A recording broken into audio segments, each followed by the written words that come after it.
আজ 3 দিন ধরে এরেন গ্রামে আছে। এর মধ্যে খুব কম সময় ইলোরার সাথে তার কথা হয়েছে। ইলোরাও খুব একটা ফোন করেনি। ভেবেছে গ্রামে গিয়ে হয়তো এরেন ব্যস্ত থাকতে পারে। আজ সকাল থেকে এরেনকে সে এক নাগাড়ে ফোন করেই চলেছে, কিন্তু এরেন ফোন তোলার নামও নিচ্ছে না। জারিনকেও ফোন করেছিল। সকালে জারিন ফোন ধরেনি আর এখন সুইচ অফ বলছে। এদিকে আজ সকালে খাবার টেবিলে হঠাৎ মালিহা বেগম ইলোরাকে জানিয়েছেন বিকেলে তাকে পাত্রপক্ষ দেখতে আসবে। কথাটা শুনে ইলোরা এক মুহূর্তের জন্য স্তব্ধ হয়ে গেছিল।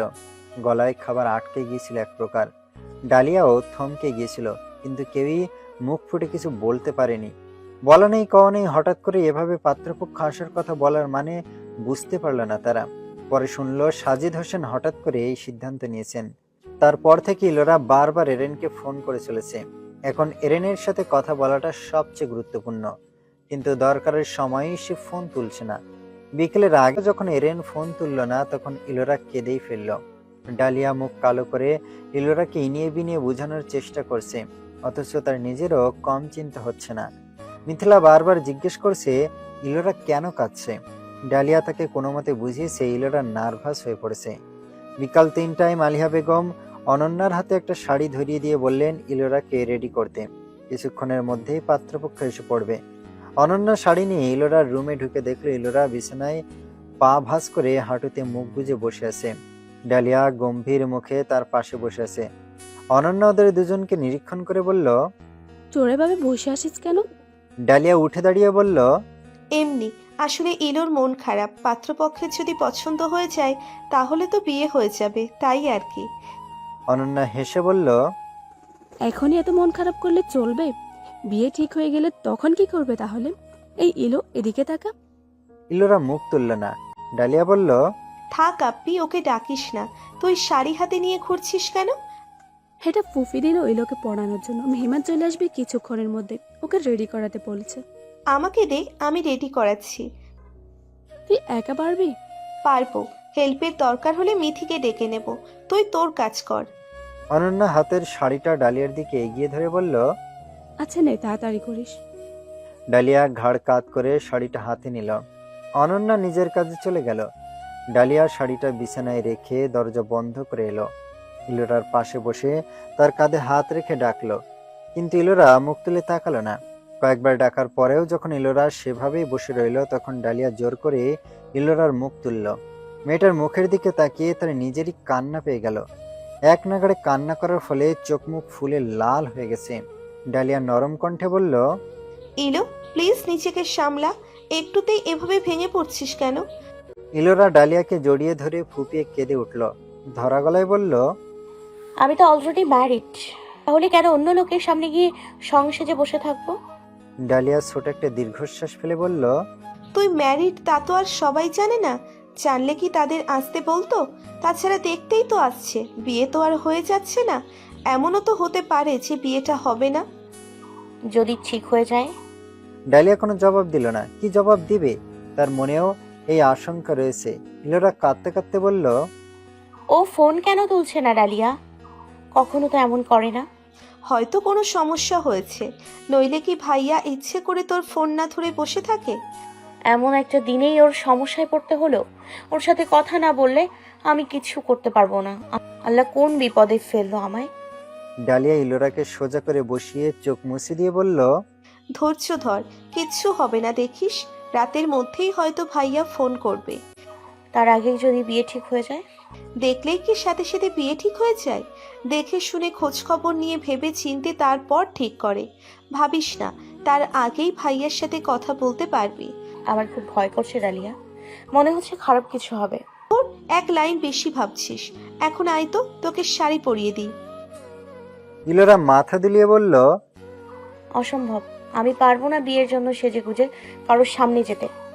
ডালিয়া বলল, বোঝার চেষ্টা করিল, বাসার কেউ জানে না তোদের বিয়ের কথা। এমন পাগলামি করলে সবাই সন্দেহ করবে। অন্তত ভাইয়ার সাথে কথা বলার আগ পর্যন্ত চুপচাপ থাক, নইলে ভাইয়ার ফুপাফুপির সম্মান নষ্ট হবে। প্লিজ বোন, নিজেকে একটু শক্ত রাখ। ইলোরা চুপ হয়ে গেল। বেশ কিছুক্ষণ ঝিম মেরে বসে থেকে উঠে ওয়াশরুমে চলে গেল। ফ্রেশ হয়ে কয়েক মিনিট পর বেরিয়ে এলো। ডালিয়া একটা ব্লাউজ আর পেটিকোট হাতে ধরিয়ে দিয়ে বলল পরে নিতে। ইলোরা আর কথা না বাড়িয়ে চুপচাপ পরে নিল। তারপর ডালিয়া বেশ কিছুক্ষণ সময় নিয়ে একা একাই শাড়ি পরালো। পুরোটা সময় ইলোরা একদম চুপ মেরে দাঁড়িয়েছিল। চিন্তায় তার মাথা ফেটে যাচ্ছে, মনের মধ্যে কেমন উসখুস করছে। শাড়ি পরানো শেষ করে ডালিয়া ইলোরাকে ড্রেসিং টেবিলের সামনে বসিয়ে দিল। তারপর তার চুল বেঁধে দিয়ে হালকা সাজগোজ করালো। তখনই দরজায় টোকা পড়ল। ডালিয়া গিয়ে দরজা খুলে দিয়ে দেখলো মালিহা বেগম আর মিথিলা দাঁড়িয়ে আছে। মিথিলা জানালো মেহমানরা চলে এসেছে। মালিহা বেগম রুমে ঢুকে ইলোরার দিকে এগিয়ে গেলেন। ইলোরা মাকে দেখে উঠে দাঁড়ালো। মালিহা বেগম ইলোরার মাথায় আঁচল টেনে দিয়ে হেসে বললেন, মাশাআল্লাহ, আমার মেয়েকে তো বিয়ের আগে বিবাহিত মনে হচ্ছে। আমি নিশ্চিত কি ওনাদের পছন্দ হবেই। ইলোরা শুকনো একটা ঢোক গিলে জোরপূর্বক হাসার চেষ্টা করলো। তোর চোখ মুখ এমন লাগছে কেন? মায়ের প্রশ্নে ইলোরা বিপাকে পড়ে গেল। ডালিয়া দ্রুত বলে উঠল, ঘুমিয়েছিল তাই হয়তো, তাছাড়া ওনাকে খুব নার্ভাস লাগছে। মালিহা বেগম হেসে বললেন, বোকামি, বড় হয়েছিস, এমন বাচ্চামি করিস কেন? বিয়ে তো সব মেয়েদেরই করতে হয়, তোকেও করতে হবে। আমি যাচ্ছি, কাজ আছে। মালিয়া বেগম তাড়া দেখিয়ে চলে গেলেন। মিথিলাও তার পেছন পেছন চলে গেল। ইলোরা মুখটা অন্ধকার করে বিছানায় পা ঝুলিয়ে বসে পড়ল। ডালিয়া করুণ চোখে বোনের দিকে তাকালো। কিছুক্ষণ পরে অনন্যা রুমে এলো। তাকে দেখে ইলোরা নিজেকে সামলে নিল।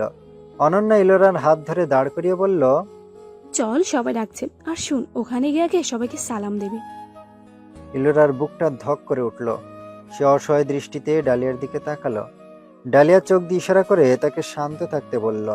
অনন্যা ইলোরাকে নিয়ে রুম থেকে বেরিয়ে গেল। ডালিয়াও পেছন পেছন গেল।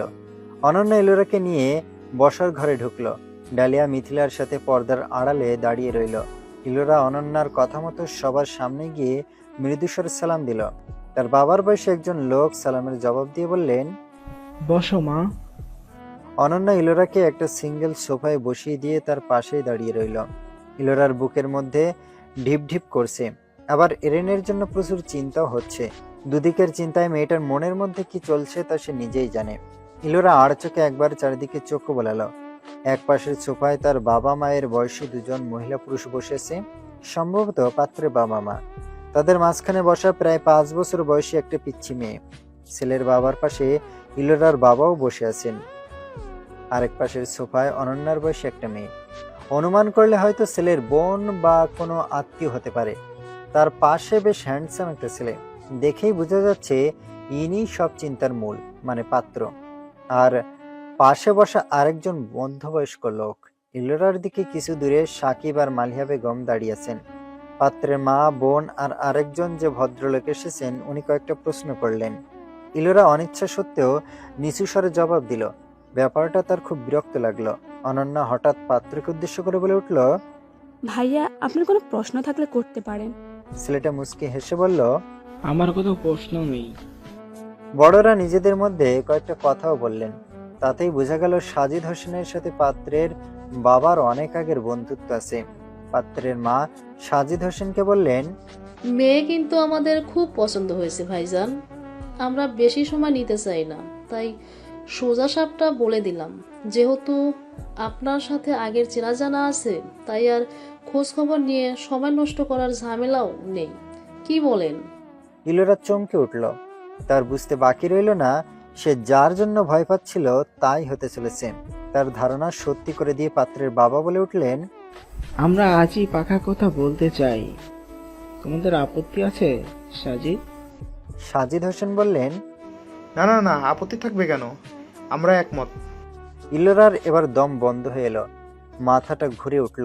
এখানে বসে থাকতে ইচ্ছে করছে না তার। তখনই মালিহা বেগম এগিয়ে এসে অনন্যাকে বললেন, অনু, ওকে নিয়ে ভেতরে যা। ইলোরা এটাই চাইছিল, এখান থেকে সরতে পারলেই যেন সে ঠিকমতো নিঃশ্বাস নিতে পারবে। অনন্যা ইলোরাকে ভেতরে রেখে চলে গেল। ইলোরা নিজের রুমে না গিয়ে অন্য রুমে ঢুকলো। এই রুমে কেউ থাকে না, মাঝে মাঝে মেহমান এলে এখানে থাকে। ডালিয়াও তার পেছন পেছন রুমে চলে গেল। ইলোরা ডালিয়ার দিকে তাকিয়ে চোখের পানি ছেড়ে দিল। ডালিয়া তাকে সান্ত্বনা দেওয়ার ভাষা খুঁজে না পেয়ে রুম থেকে বেরিয়ে গেল। মিনিট খানেক পর ইলোরার ফোন হাতে নিয়ে আবার রুমে এলো। ইলোরার দিকে ফোনটা এগিয়ে দিয়ে বলল, ভাইয়াকে আবার কল করে দেখ তো। ইলোরা ডালিয়ার হাত থেকে ফোনটা নিয়ে বিছানায় উঠে বসলো। এরেনের নাম্বারে ডায়াল করলো, কিন্তু ফলাফল শূন্য। এবার এরেনের ফোনও সুইচ অফ বলছে। ইলোরা ফোনটা বিছানায় রেখে শব্দ করে কেঁদে উঠল। ডালিয়া দৌড়ে এসে ইলোরার পাশে বসে বলল, ইলো, কাঁদিস না বোন। আমি নিশ্চিত ভাইয়া কোনো প্রবলেমের মধ্যে আছে। আমার মনে হয় রাতের মধ্যে হলেও তোকে ফোন করবে। এখন শান্ত থাক। ইলোরা নিঃশব্দে কাঁদতে লাগলো। ডালিয়া চুপ মেরে তার পাশে বসে রইল। কিছুক্ষণ পর মিথিলা হন্তদন্ত হয়ে রুমে ঢুকে উচ্ছ্বসিত কণ্ঠে বলল, আর মাত্র 10 দিন পর আপির বিয়ের ডেট ফিক্স করা হয়েছে। ওইয়ে ইলোরা দ্রুত চোখের পানি মুছে চকিত চাহনিতে মিথিলার দিকে তাকালো। ডালিয়াও একইভাবে তাকালো। মিথিলা ভ্রুকুটি করে বলল, কি হলো, তোমরা স্ট্যাচু হয়ে গেলে কেন? জানো, তমাল ভাইয়াকে আমার খুব ভালো লেগেছে। আপির জন্য একদম পারফেক্ট। ইলোরার পুরো পৃথিবী যেন থমকে গেল। গলা দিয়ে কোনো কথাই বের হলো না। মিথিলা কিছুক্ষণ নিজের মতো বকবক করে চলে গেল। সে চলে যেতেই ডালিয়া করুণ চোখ ইলোরার দিকে তাকালো। ইলোরা অনুভূতিহীনভাবে বলল, এখনো বলবি দেখতে এলেই বিয়ে ঠিক হয়ে যায় না? ডালিয়া মাথা নিচু করে একটা দীর্ঘশ্বাস ছেড়ে রুম থেকে বেরিয়ে গেল। ইলোরা বিছানা ছেড়ে নেমে গিয়ে দরজাটা লাগিয়ে দিল। তারপর বিছানায় শটান শুয়ে পড়ল। এত চিন্তা সে নিতে পারছে না। মাথাটা প্রচন্ড ব্যথা করছে। এখন একটু ঘুম প্রয়োজন। বেশ কিছুক্ষণ এপাশ ওপাশ করার পর তার চোখে ঘুম এলো। তারপর যখন ঘুম ভাঙলো তখন রাত 11টা বাজে। ইলোরা কিছুটা অবাক হলো। এত রাত হয়ে গেল অথচ কেউ তাকে ডাকলো না। মাথা ব্যথাটা এখন অনেকটা কমে গেছে। তবু বিছানা ছেড়ে উঠতে ইচ্ছে করলো না।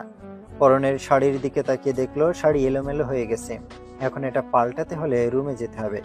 কিন্তু এই মুহূর্তে আলসেমি জেকে বসেছে, তাই আর উঠলো না। শুয়ে শুয়েই এরেনের নাম্বারে ডায়াল করলো। এবার কল ঢুকলো। ইলোরার বুকটা ধুক ধুক করছে। মনে মনে আল্লাহকে ডাকলো আর বলল, এরেন যেন এবার ফোনটা রিসিভ করে। কয়েকবার রিং হওয়ার পরই এরেন ফোন রিসিভ করে হ্যালো বলল।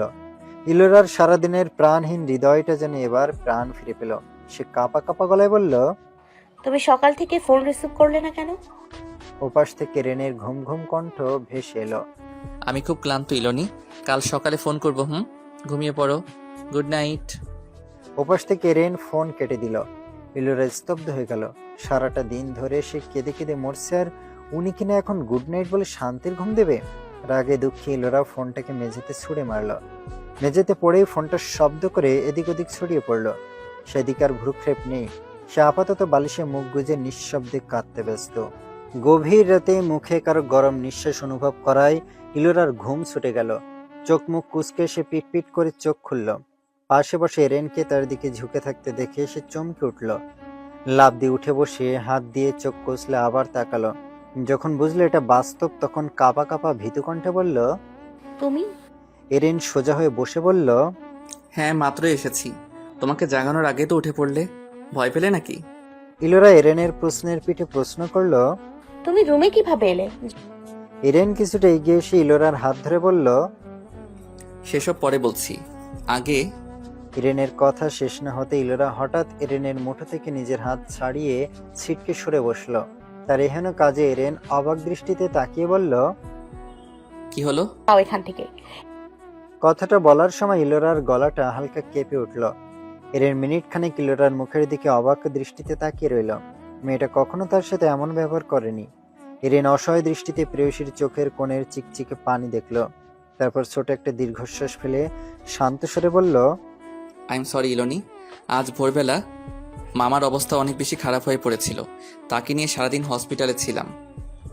ফোনটা বাড়িতে ফেলে রেখে হসপিটালে চলে গিয়েছিলাম, আর সাইলেন্ট ছিল বলে কেউ শব্দ পায়নি। জারিনের ফোনও সাইলেন্ট করে পার্সে রেখেছিল, তাই ও শোনেনি। ওর ফোনে চার্জ ছিল না, তাই বন্ধ হয়ে গিয়েছিল। হসপিটাল থেকে বাড়ি ফিরেই আমি আর জারিন ঢাকায় রওনা দিয়েছিলাম। একটানা ড্রাইভিং করায় খুব ক্লান্ত হয়ে পড়েছি, তাই ফোনটা চার্জ দিয়ে একটু শুয়েছিলাম। ফোন অন করার পরপরই তুমি কল করেছো। ক্লান্ত ছিলাম বলে কথা বলতে পারিনি। কল কেটে দেওয়ার পরেই দেখি সকাল থেকে তুমি নন স্টপ কল মেসেজ করেছো। আমি অবাক হয়ে গিয়েছিলাম। তারপর আবার ফোন করে দেখি তোমার ফোন সুইচ অফ। মেসেজ দেখে আমার মাথা ঘুরে গিয়েছিল। তোমার ফোন বন্ধ পেয়ে ডালিয়াকে মেসেজ করেছি, তারপর ওর থেকে সব শুনেছি। ওর মুখে তোমার মনের অবস্থার কথা শুনে জারিনকে বলে সাথে সাথে চলে এসেছি। বেলকনির পাশের গাছ বেয়ে উঠে দেখি বেলকনির দরজা খোলা, তাই ভেতরে ঢুকতে সমস্যা হয়নি। একটানা কথাগুলো বলে এরেন থামলো। ইলোরার গাল বেয়ে টপ টপ করে অশ্রু গড়িয়ে পড়ছে। সে মেঝের দিকে এক দৃষ্টিতে তাকিয়েছে। এরেন করুণ কণ্ঠে বলল, বলেছি না মাথায় এত চাপ নিও না, আমার উপর ছেড়ে দাও। শুধু এইটুকু নিশ্চিত থাকো যে আমি তোমাকে ছাড়ছি না অন্য কারো হাতে। এখন চুপচাপ খাও, ক্লাস আছে না? ইলোরা মাথা দিলে আবার খেতে শুরু করলো। খাওয়া দাওয়া শেষ করে তারা ক্যান্টিন থেকে বেরিয়ে এলো। ইলোরা বন্ধুদের সাথে পুনরায় ক্লাসে চলে গেল। ভার্সিটি ছুটির আগেই সাকিব চলে এলো। ইলোরা আর ডালিয়া বাড়ি ফেরার সময় সাকিবের থেকে জানতে পারলো অনন্যার হঠাৎ করে বুকে ব্যথা উঠেছিল। ডাক্তার বাড়িতে গিয়েছিল। এখন অনন্যা কিছুটা ঠিক আছে। মেয়েটা কে? এতক্ষণ জাকির জামানের কাছে ইলোরার কথা বলে মাথা নিচু করে বসেছিল এরেন। বাবার প্রশ্নে এরেন চোখ তুলে তাকালো। পাশে বসা আন্নি হক আর জারিন চুপচাপ বসে কথা শুনছে। এরেন বড় একটা দম নিয়ে বলল, সাকিবের বোন। জাকির জামান ভীষণ অবাক হয়ে বললেন, মানে এসব কি বলছো তুমি? বন্ধুর বোনকে তোমার পছন্দ? হ্যাঁ। তোমার বন্ধু জানে? কেউ জানে না। সম্পর্ক কতদিনের? 8 মাস। জাকির জামান গম্ভীর মুখে চুপচাপ কিছু একটা ভাবলেন। মুখ দেখে বোঝার উপায় নেই তার মাথায় কি চলছে। এরেন, জারিন আর আন্নি হক উৎসুক দৃষ্টিতে তার দিকে তাকিয়ে আছে। কিছুক্ষণ ভেবেচিন্তে জাকির জামান বললেন, তুমি তো বললে মেয়েটার বিয়ের তারিখও ঠিক হয়েছে, তাহলে এখন আর আমাদের কি করার আছে? আমরা প্রস্তাব নিয়ে গেলেই যে তারা বিয়ে ভেঙে দিবে, এটা ভাবা ভুল। আন্নি হক বললেন, চেষ্টা করতে দোষ কি? হয়তো ওনারা ওদের সম্পর্কটা মানতেও পারে। জাকির জামান স্ত্রীর দিকে তাকিয়ে বললেন, ওই পরিবার আরেকটা মেয়ের জন্য তোমার মেয়ে কষ্ট পেয়েছে, ভুলে গেছো? জারিন বললেন, এসবের সাথে ওসব কথা কেন গোলাচ্ছ বাবা? ওসব বাদ দাও, এখন শুধু ভাইয়ার ব্যাপার ভাবো। তোমার ভাইয়ের এখনো লেখাপড়া শেষ হয়নি, বিয়ে করতে চাইছে কোন আক্কেলে, তাই তো বুঝতে পারছি না। এরেন বললেন, বিয়ে করলে আমার লেখাপড়া থেমে যাবে না বাবা? তাছাড়া আমার তো আর চাকরি বাকরি খোঁজার ঝামেলা নেই। লেখাপড়া আজ শেষ হোক বা কাল, তোমার বিজনেসের দায়িত্বই তো নিব। ওই পরিবারের সাথে আমাদের স্ট্যাটাসে অনেক তফাৎ। তুমি ভালো করেই জানো আমি কোনো সম্পর্কের মাঝে স্ট্যাটাস খুঁজি না। জাকির জামান রাগত কণ্ঠে বললেন, মানলাম তোমার সব কথা, কিন্তু তুমি এটা কি করে ভাবলে যে অন্য কারোর সাথে বিয়ের তারিখ ঠিক হয়ে গেছে এটা জেনেও আমি প্রতাপ নিয়ে যাব? আমার কি মান সম্মান বলতে কিছুই নেই? এত খুদ ধরার মানে কি? তুই মানতে চাইছো না? না। জাকির জামানের সোজাসাপটা উত্তর বাকি তিনজনের মুখ অন্ধকার করে দিল। জারিন বলল, বাবা প্লিজ ভাইয়ার জন্য একটু চেষ্টা করো। সাকিব ভাইয়ের বোনকে আমি দেখেছি, মেয়েটা খুব মিষ্টি দেখতে, আচার আচরণও খুব ভালো, ভাইয়ের জন্য একদম পারফেক্ট। জাকির জামান মেয়ের কথায় কানই দিলেন না। আন্নি হক বললেন, তোমার ছেলে ওই মেয়েটাকে খুব পছন্দ করে, এভাবে নিরাশ করলে ছেলেটা কষ্ট পাবে। 2-1 দিন হয়তো কষ্ট পাবে, তারপর ভুলে যাবে। মাস্টার শেষ হলে বিজনেসের দায়িত্ব দিয়ে আমি ওকে বিয়ে করব। এরেন বলল, ততদিন অপেক্ষা করো আমার পক্ষে সম্ভব না বাবা। আমি অন্য কাউকে বিয়ে করতে চাই না। জাকির জামান কারোর কথা তোয়াক্কা না করে সোফা ছেড়ে উঠে রুমের দিকে পা বাড়াতে বাড়াতে বলেন, আমি যেখানে না বলে দিয়েছি সেখানে আর আমার সিদ্ধান্ত পাল্টাবো না। জারিন উঠে জাকির জামানকে পিছু ডাকতে ডাকতে চলে গেল। এরেন গোমড়া মুখে আন্নি হকের দিকে তাকালো। আন্নি হকের মুখটা চুপসে গেছে। ছেলেকে তাকাতে দেখে তিনি বললেন, আমি বুঝিয়ে বলবো, চিন্তা করিস না। এরেন মেঝের দিকে দৃষ্টি রেখে বলল, ওকে ছাড়া আমার পক্ষে সম্ভব না। আমি যে করি হোক বিয়েটা আটকাতে হবে, আর তার জন্য বাবাকে আগে রাজি হতে হবে। অলরেডি একটা দিন কেটে গেছে, আর মাত্র 9 দিন বাকি আছে। মেয়েটার মনের অবস্থা একদম ভালো না, এমনিতেই ও অল্পতে ইমোশনাল হয়ে পড়ে। আন্নি হক মাথা দুলিয়ে বললেন, দেখছি কি করা যায়, ঘুমাতে যা, অনেক রাত হয়েছে। এরেন চুপচাপ উঠে নিজের রুমে চলে গেল। দরজা লক করে লাইট বন্ধ করে বিছানায় ক্লান্ত দেহটা এলিয়ে দিল। চোখ বন্ধ করতেই ইলোরার মুখটা ভেসে উঠল। বিকাল থেকে মেয়েটার সাথে একবারও কথা হয়নি। চোখ খুলে অন্ধকারে হাতড়ে হাতড়ে বেড সাইড টেবিল থেকে ফোনটা হাতে নিল। ইলোরার নাম্বারে ডায়াল করলো। ইলোরা এতক্ষণ তার ফোনের অপেক্ষাতেই ছিল। কল করার সাথে সাথেই রিসিভ করলো। ইলোরা হ্যালো বলতেই এরেনের গলায় কথা আটকে গেল। ফোন তো করলো, কিন্তু এখন কি জবাব দেবে মেয়েটার কাছে? কি করে বলবে যে বাবা মানতে নারাজ? ইমোশনাল মেয়েটা এসব শুনলে নিশ্চিত ভুলভাল কিছু করে বসবে। এরেনের সাড়া না পেয়ে ইলোরা 3বার হ্যালো হ্যালো করলো। এরেন বড় একটা শ্বাস নিয়ে বলল, শুনছি। ইলোরা স্বস্তির নিঃশ্বাস ফেলে বলল, চুপ করেছিলে কেন? নেটে প্রবলেম ছিল বোধহয়, শুনতে পাইনি। আঙ্কেল কি বললো? বলেছে ভেবেচিন্তে কাল জানাবে। মিথ্যা বলল এরেন। ইলোরা চিন্তিত কণ্ঠে বলল, যদি রাজি না হয়? আম্মি আছে তো, আম্মি বুঝিয়ে বললে বাবা ঠিক বুঝবে। আমার দাম মনে হচ্ছে না। তুমি বেশি বেশি ভাবছো ডিনার করেছো? কথা ঘোরানোর চেষ্টা করলো এরেন। ইলোরা মিনমিনে গলায় বলল, না। এরেন নিশ্চিন্ত ছিল ইলোরা আজ অতিরিক্ত দুশ্চিন্তায় রাতের খাবার খাবে না। সে শান্ত কণ্ঠে বলল, চুপচাপ গিয়ে খেয়ে নাও। এখন রাত 12টা বাজে, বাসার সবাই ঘুমিয়ে পড়েছে। আমি আগেই বলে দিয়েছি আমি খাবো না, এখন আবার চোরের মতো খেতে যাব? নিজের বাড়িতে আবার কিসের চোর? ধুর, কি নিয়ে পড়লে তুমি? বাদ দাও, আমার খুব চিন্তা হচ্ছে। এরেন মুখ দিয়ে সূচক শব্দ করে বলল, করো চিন্তা, আমাকে তো বিশ্বাস বা ভরসা করাই যায় না, তাই না? চিন্তা করে যদি সমাধান পাও তো নাওয়া খাওয়া বাদ দিয়ে 24 ঘন্টা চিন্তাই করো। ইলোরা মিনমিনে গলায় বলল। রাগ করছো কেন? এরেন নিজেকে সামলে বলল, অনেক রাত হয়েছে, ঘুমাও। সকালে তাড়াতাড়ি ব্রেকফাস্ট করবে, মনে থাকবে। ইলোরা ছোট একটা শব্দ করল। আল্লাহ হাফেজ। এরেন ফোন কেটে দিয়ে ফোনটা বিছানার একপাশে ছুঁড়ে মারল। তারপর দু হাতে মুখ ঢেকে জোরে শ্বাস নিল। ইলোরাকে বুঝতে না দিলেও তার প্রচণ্ড চিন্তা হচ্ছে, কারণ তার বাবা সম্পর্কটা মানতে চাইছে না বলেই নানা রকম কারণ দেখাচ্ছে। আম্মি বুঝালেও বুঝবে কিনা কে জানে। এভাবে তো হাল ছাড়া যাবে না, যে করেই হোক বাবাকে রাজি করাতেই হবে। তারপর না হয় সাকিবকে বুঝিয়ে বলা যাবে। সাকিব জানলে যে বিয়েটা হতে দেবে না তা সে একদম নিশ্চিত। এখন শুধু আগামীকাল বাবার চূড়ান্ত সিদ্ধান্ত জানার অপেক্ষা। সকালের সূর্যোদয় দেখার মাঝে আলাদা একটা আনন্দ আছে।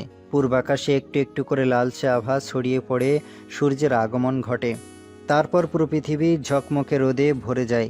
ব্যালকনির কার্নিশে ঘেঁষে দাঁড়িয়ে এতক্ষণ সূর্যোদয় দেখল ইলোরা। মাথায় তার একরাশ দুশ্চিন্তা, তবু সবার সামনে ঠোঁট জোড়া প্রসারিত রাখতে হচ্ছে। নানা রকম চিন্তায় ছেদ পড়ল ফোনের রিংটোনের শব্দে। ইলোরা ভাবল এরেন ফোন করেছে। দ্রুত পায়ে রুমে ঢুকে শিওরের পাশ থেকে ফোনটা হাতে নিল, কিন্তু স্ক্রিনের দিকে তাকিয়ে দেখল আননোন নাম্বার। সকাল সকাল আননোন নাম্বার দেখে রিসিভ করতে ইচ্ছে করল না, তাই ফোনটা রেখে দিল। মিথিলা এখনও ঘুমোচ্ছে, ডালিয়া রুমে নেই। ইলোরা ফোন রেখে রুম থেকে বেরোতে যেতেই পুনরায় ফোনটা বেজে উঠল। ইলোরা এবার গিয়ে ফোনটা রিসিভ করল। সালাম দিতেই ওপাশ থেকে পুরুষালী কণ্ঠস্বর শোনা গেল। ইলোরা ভ্রুকুটি করে ফেলল। লোকটা নিজেই জিজ্ঞেস করল, কেমন আছো? ইলোরা বলল, ভালো আছি। কে আপনি? আমি তমাল। কোন তমাল?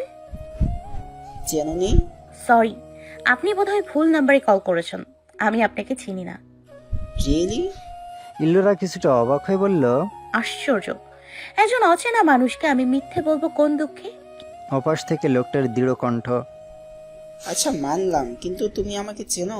কিভাবে? তোমার ওটুবি হাজবেন্ড। ইলোরার এবার টনক নড়ল। চোখ বড় করে সে ফট করে ফোনটা কেটে দিল। এই লোকটা তার নাম্বার কোথায় পেল সেটাই ভাবতে লাগলো। ফোনটা টেবিলের ওপর রেখে রুম থেকে বেরোলো। গতরাত থেকে না খেয়ে থাকায় প্রচণ্ড ক্ষুধা পেয়েছে। রান্নাঘরে উকি দিয়ে দেখলো মালিহা বেগম আর অনন্যা সকালের নাস্তা বানাচ্ছে। ইলোরাকে দেখে অনন্যা একগাল হেসে বলল, জি ম্যাডাম, ক্ষুধা পেয়েছে? ইলোরা উপর নিচে মাথা ঝাঁকালো। মালিহা বেগম বললেন, এই জন্য বলেছিলাম খেয়ে দিয়ে ঘুমা, এখান থেকে রুটি নিয়ে খা। ইলোরা চুপচাপ একটা প্লেটে রুটি আর ডিম ভাজি নিয়ে চলে গেল। টেবিলে না বসে সোজা বসার ঘরে চলে গেল। ডালিয়া সোফায় বসে টিভি দেখছে। ইলোরা তার পাশে বসে পড়ল। ডালিয়া রিমোট দিয়ে টিভির চ্যানেল পাল্টাতে পাল্টাতে বলল, শুনলাম গতকাল রাতে ভাইয়ের থেকে তমাল ভাইয়া তোর নাম্বার নিয়েছে, ফোন করেছে? ইলোরা রুটি মুখে তুলতে গিয়েও থেমে গেল। বিরক্তি নিয়ে বলল, একটু আগেই করেছে। ডালিয়া আগ্রহী দৃষ্টিতে তাকিয়ে বলল, তারপর? প্রথমে আমি চিনতে পারিনি, পরে পরিচয় দেওয়ার সাথে সাথে ফোন কেটে দিয়েছি। আর কোনো কথাই বললি না? কি বলবো আমি ওই লোকের সাথে? নিজের চিন্তায় বাঁচি না, আবার আসছে আরেক ঝামেলা। ডালিয়া আর কথা বাড়ালো না, চুপচাপ টিভির দিকে মনোযোগ দিল। টিভিতে একটা গান হচ্ছে। ইলোরা যখন টিভির দিকে তাকালো তখন গানের নায়িকার চরিত্রে থাকা মেয়েটার অন্য একটা ছেলের সাথে বিয়ে হচ্ছে, আর তার প্রেমিক কদরে দাঁড়িয়ে আছে। দুজনের চোখে শ্রাবণের ঢল আর বুকের মধ্যে পাথর চাপা কষ্ট। ইলোরার গলায় খাবার আটকে গেল। চোখ দুটো হঠাৎ ছলছল করে উঠল। টিভির থেকে দৃষ্টি সরিয়ে সে দ্রুত সেখান থেকে প্রস্থান করল। ডালিয়া কিছু বুঝতে না পেরে প্রশ্নভরা দৃষ্টিতে তাকিয়ে রইল। ইলোরা আধ খাওয়া প্লেটটা টেবিলে রেখে পানি খেয়ে রুমে চলে গেল। মিথিলা বিছানা গোছাচ্ছিল। ইলোরার আসার শব্দ পেয়ে ঘাড় ঘুরিয়ে তাকালো। বোনের চোখে পানি দেখে সে ভুরু কুঁচকে ফেলল। সে কোনো প্রশ্ন করার আগে ইলোরা একছুটে ব্যালকনিতে গিয়ে দরজা আটকে দিল। মিথিলা হতভম্বের মতো দাঁড়িয়ে রইল। ব্যালকনির দিকে পা বাড়াতেই ডালিয়া রুমে এসে বলল, কি করছিস মিথি? মিথিলা সেই প্রশ্নের উত্তর না দিয়ে বলল, আপি চোখের পানি কেন? বেলকনিতে গিয়ে দরজা আটকে দিল। ডালিয়া ব্যালকনির দরজার দিকে তাকিয়ে একটা দীর্ঘশ্বাস চেপে মেকি হেসে বলল, ওসব কিছু না, বিয়ে করে এবারই ছেড়ে চলে যেতে হবে তো, সেজন্যই কষ্ট হচ্ছে ওর। মিথিলার মনটাও এবার খারাপ হয়ে গেল। ডালিয়া বলল, ওকে ডাকাডাকি করিস না, চল ফুপি খেতে ডাকছে। ডালিয়ার সাথে মিথিলা চলে গেল। ইলোরা ব্যালকনির মেঝেতে বসে দুহাতে মুখ ঢেকে কান আটকানোর চেষ্টা করছে। ঘন ঘন শ্বাস নিয়ে নিজেকে ধাতস্থ করছে। কেন জানি সে একটুও ভরসা পাচ্ছে না। এরেন এত বোঝানোর পরও তার মন গাইছে। বারবার মনে হচ্ছে সব শেষ হয়ে যাবে। বাবা রাজি হয়েছে। এরেন ভার্সিটিতে যাওয়ার জন্য রেডি হচ্ছিল। পেছন থেকে জারিনের উৎফুল্ল কণ্ঠ শুনে ঘুরে দাঁড়ালো। তার চোখে মুখেও আনন্দ ঝলক দিয়ে উঠল। সেও জারিনের মতোই উৎফুল্ল হয়ে বলল, সত্যি বলছিস বুড়ি? কখন, কিভাবে? জারিন ভাব নিয়ে বলল, সম্পূর্ণ ক্রেডিট আমার। আমি বাবার পেছন পেছন ঘ্যান ঘ্যান করে রাজি করিয়েছি। আগামীকাল ভাবির বাবার সাথে কথা বলবে। এখন আমার ঋণ পরিশোধ কর। এরেন ভুরু নাচিয়ে বলল, কি চাই? এখন না, ভেবেচিন্তে জানাবো। আপাতত থ্যাঙ্কস দে। এরেন ব্যাগ কাঁধে ঝুলিয়ে রুম থেকে বেরোতে বেরোতে বলল, থ্যাংক ইউ। বড়সড় একটা দুশ্চিন্তা থেকে এরেন মুক্তি পেয়েছে। এখন ইলোরাকে খবরটা জানালে মেয়েটাও দুশ্চিন্তা মুক্ত হবে। এরেন ভাবল ইলোরাকে এখন ফোন না করে ভার্সিটিতে গিয়েই বলবে। কিন্তু ভার্সিটিতে যাওয়ার পর আজ ইলোরার সাথে কথা বলার কোনো সুযোগই পেল না। পুরোটা সময় সাকিব সাথে ছিল। তারপর ভাবল বাড়ি ফিরে ফোন করবে।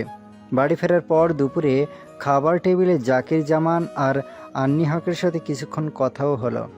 যা বোঝা গেল জাকির জামান খুব একটা সন্তুষ্ট না, তবে বিয়েতে অমত করছেন না। এরেন তাতেই খুশি। বিকাল 3টার দিকে এরেন ইলোরাকে কল করলো।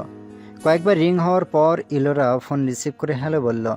এরেন সঙ্গে সঙ্গে বলল, সুখবর আছে মিসেস। ইলোরা কিছুটা আঁচ করতে পেরে বলল, আঙ্কেল রাজি হয়েছে?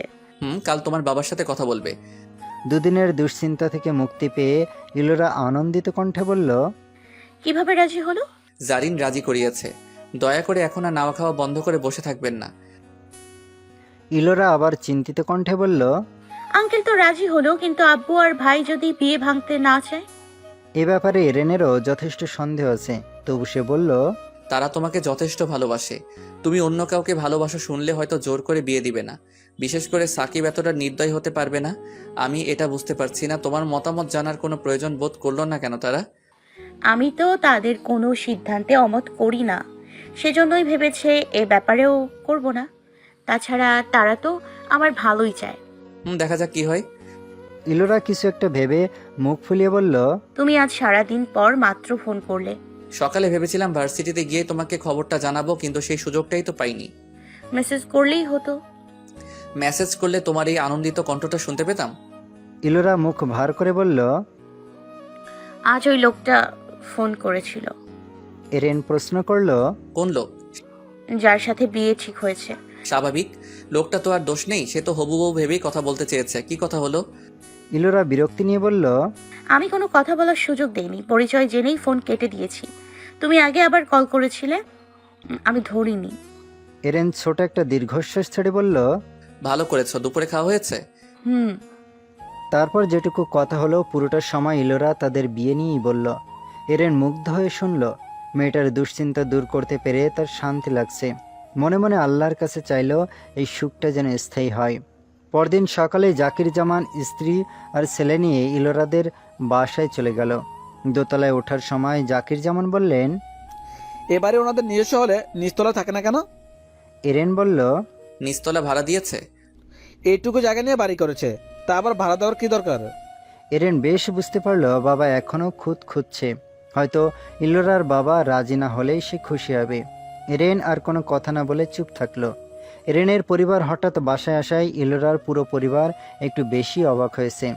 যেখানে এরেনই সহজে আসতে চায় না, সেখানে আজ বাবা মা সহ এলো কি মনে করে, তা আবার কাউকে না জানিয়ে হঠাৎ করে।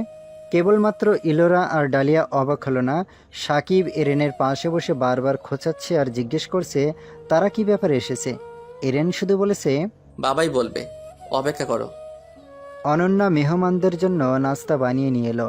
সাজিদ হোসেন প্রশ্নভরা দৃষ্টিতে তাকিয়ে বললেন, ভাই আপনারা এসেছেন, খুব খুশি হয়েছি। আপনারা সাথে তো ব্যক্তিগতভাবে তেমন পরিচয় ছিল না আমার। জাকির জামান চায়ের কাপে চুমুক দিয়ে গম্ভীর মুখে বললেন, বলেছি না মাথায় এত চাপ নিও না, আমার উপর ছেড়ে দাও। শুধু এইটুকু নিশ্চিত থাকো যে আমি তোমাকে ছাড়ছি না অন্য কারো হাতে। এখন চুপচাপ খাও, ক্লাস আছে না। ইলোরা মাথা দিলে আবার খেতে শুরু করলো। খাওয়া দাওয়া শেষ করে তারা ক্যান্টিন থেকে বেরিয়ে এলো। ইলোরা বন্ধুদের সাথে পুনরায় ক্লাসে চলে গেল। ভার্সিটি ছুটির আগেই সাকিব চলে এলো।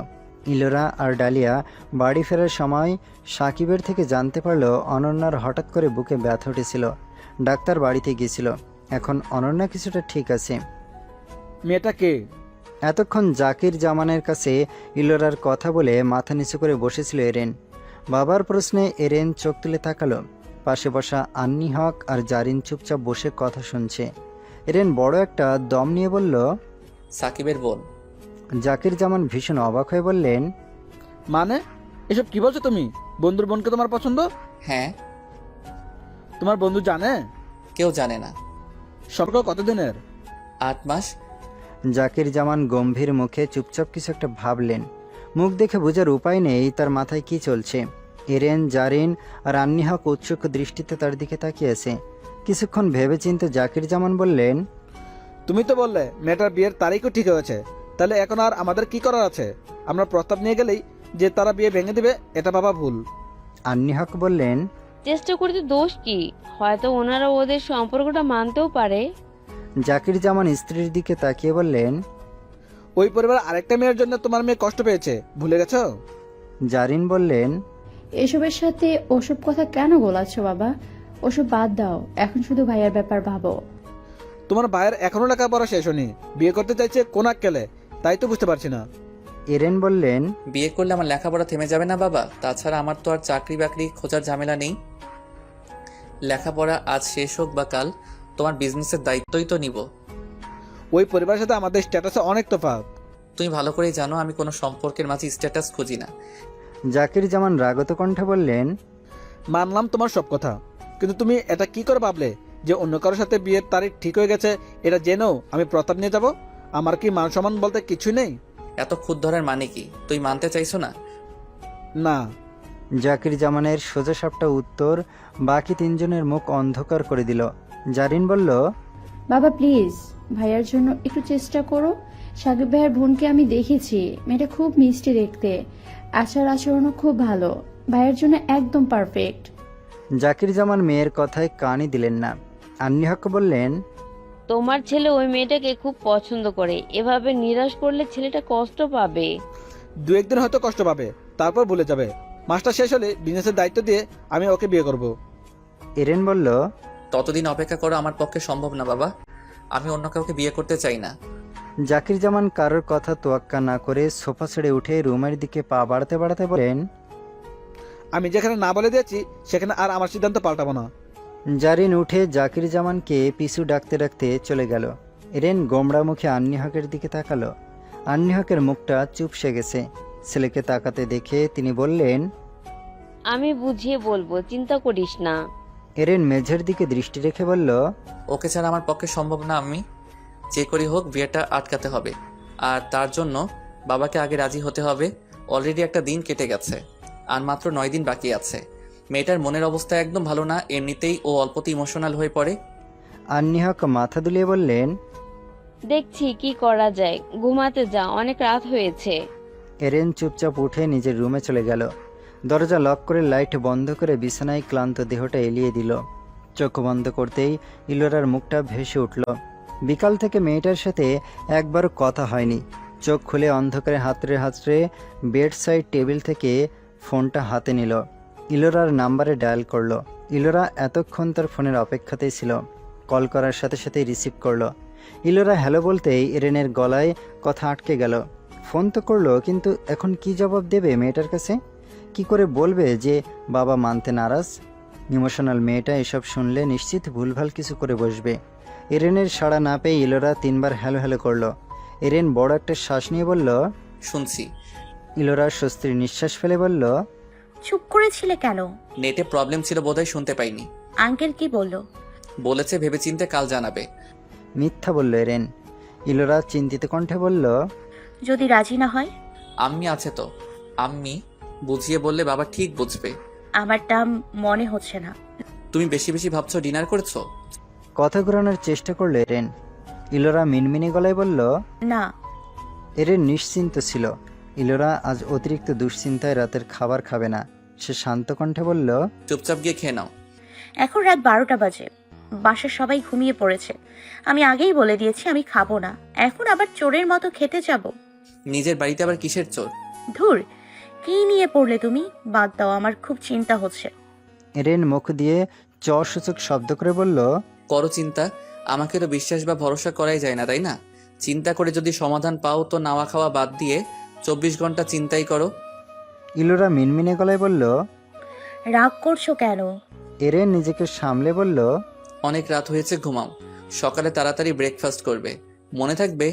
ইলোরা ছোট একটা শব্দ করল। আল্লাহ হাফেজ। এরেন ফোন কেটে দিয়ে ফোনটা বিছানার একপাশে ছুঁড়ে মারল। তারপর দু হাতে মুখ ঢেকে জোরে শ্বাস নিল। ইলোরাকে বুঝতে না দিলেও তার প্রচণ্ড চিন্তা হচ্ছে, কারণ তার বাবা সম্পর্কটা মানতে চাইছে না বলেই নানা রকম কারণ দেখাচ্ছে। আম্মি বুঝালেও বুঝবে কিনা কে জানে। এভাবে তো হাল ছাড়া যাবে না, যে করেই হোক বাবাকে রাজি করাতেই হবে।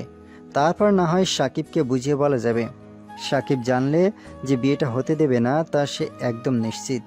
এখন শুধু আগামীকাল বাবার চূড়ান্ত সিদ্ধান্ত জানার অপেক্ষা। সকালের সূর্যোদয় দেখার মাঝে আলাদা একটা আনন্দ আছে। পূর্বাকাশে একটু একটু করে লালচে আভা ছড়িয়ে পড়ে সূর্যের আগমন ঘটে। তারপর পুরো পৃথিবী ঝকমকে রোদে ভরে যায়। ব্যালকনির কার্নিশে ঘেঁষে দাঁড়িয়ে এতক্ষণ সূর্যোদয় দেখল ইলোরা। মাথায় তার একরাশ দুশ্চিন্তা, তবু সবার সামনে ঠোঁট জোড়া প্রসারিত রাখতে হচ্ছে। নানা রকম চিন্তায় ছেদ পড়ল ফোনের রিংটোনের শব্দে। ইলোরা ভাবল এরেন ফোন করেছে।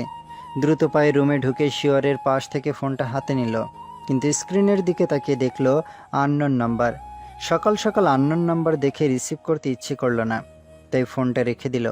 মিথিলা এখনও ঘুমোচ্ছে, ডালিয়া রুমে নেই। ইলোরা ফোন রেখে রুম থেকে বেরোতে যেতেই পুনরায় ফোনটা বেজে উঠল। ইলোরা এবার গিয়ে ফোনটা রিসিভ করল। সালাম দিতেই ওপাশ থেকে পুরুষালী কণ্ঠস্বর শোনা গেল। ইলোরা ভ্রুকুটি করে ফেলল। লোকটা নিজেই জিজ্ঞেস করল, কেমন আছো? ইলোরা বলল, ভালো আছি। কে আপনি? আমি তমাল। কোন তমাল? চেননি? সরি, আপনি বোধহয় ভুল নাম্বারে কল করেছেন। আমি আপনাকে চিনি না। রিয়েলি? ইলোরা কিছুটা অবাক হয়ে বলল, আশ্চর্য, একজন অচেনা মানুষকে আমি মিথ্যে বলবো কোন দুঃখে? ওপাশ থেকে লোকটার দৃঢ় কণ্ঠ, আচ্ছা মানলাম, কিন্তু তুমি আমাকে চেনো? কিভাবে?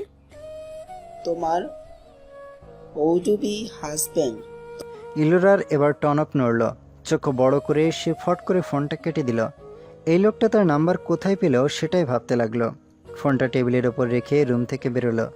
গতরাত থেকে না খেয়ে থাকায় প্রচণ্ড ক্ষুধা পেয়েছে। রান্নাঘরে উকি দিয়ে দেখলো মালিহা বেগম আর অনন্যা সকালের নাস্তা বানাচ্ছে। ইলোরাকে দেখে অনন্যা একগাল হেসে বলল, জি ম্যাডাম, ক্ষুধা পেয়েছে? ইলোরা উপর নিচে মাথা ঝাঁকালো। মালিহা বেগম বললেন, এই জন্য বলেছিলাম খেয়ে দিয়ে ঘুমা, এখান থেকে রুটি নিয়ে খা। ইলোরা চুপচাপ একটা প্লেটে রুটি আর ডিম ভাজি নিয়ে চলে গেল। টেবিলে না বসে সোজা বসার ঘরে চলে গেল। ডালিয়া সোফায় বসে টিভি দেখছে। ইলোরা তার পাশে বসে পড়ল। ডালিয়া রিমোট দিয়ে টিভির চ্যানেল পাল্টাতে পাল্টাতে বলল, শুনলাম গতকাল রাতে ভাইয়ের থেকে তমাল ভাইয়া তোর নাম্বার নিয়েছে, ফোন করেছে? ইলোরা রুটি মুখে তুলতে গিয়েও থেমে গেল। বিরক্তি নিয়ে বলল, একটু আগেই করেছে। ডালিয়া আগ্রহী দৃষ্টিতে তাকিয়ে বলল, তারপর? প্রথমে আমি চিনতে পারিনি, পরে পরিচয় দেওয়ার সাথে সাথে ফোন কেটে দিয়েছি। আর কোনো কথাই বললি না? কি বলবো আমি ওই লোকের সাথে? নিজের চিন্তায় বাঁচি না, আবার আসছে আরেক ঝামেলা। ডালিয়া আর কথা বাড়ালো না, চুপচাপ টিভির দিকে মনোযোগ দিল। টিভিতে একটা গান হচ্ছে। ইলোরা যখন টিভির দিকে তাকালো তখন গানের নায়িকার চরিত্রে থাকা মেয়েটার অন্য একটা ছেলের সাথে বিয়ে হচ্ছে, আর তার প্রেমিক কদরে দাঁড়িয়ে আছে। দুজনের চোখে শ্রাবণের ঢল আর বুকের মধ্যে পাথর চাপা কষ্ট। ইলোরার গলায় খাবার আটকে গেল। চোখ দুটো হঠাৎ ছলছল করে উঠল। টিভির থেকে দৃষ্টি সরিয়ে সে দ্রুত সেখান থেকে প্রস্থান করল। ডালিয়া কিছু বুঝতে না পেরে প্রশ্নভরা দৃষ্টিতে তাকিয়ে রইল।